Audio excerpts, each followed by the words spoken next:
ऋषय उवाच कथं संकल्पसिद्धिः स्यात् वेदव्यासकलौ युगे धर्मार्थकाममोक्षाणां साधनं हि मुदाहृतम्।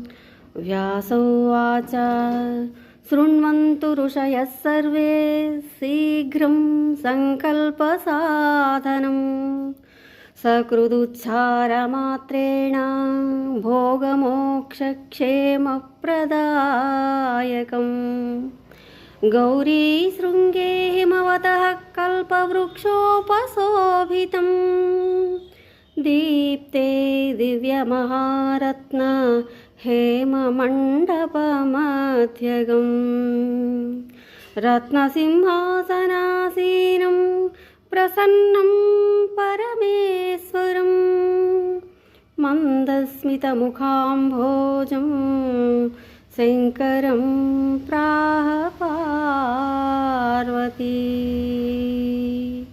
गुरुपूर्णिमा शुभाकांक्षलतो नमस्ते।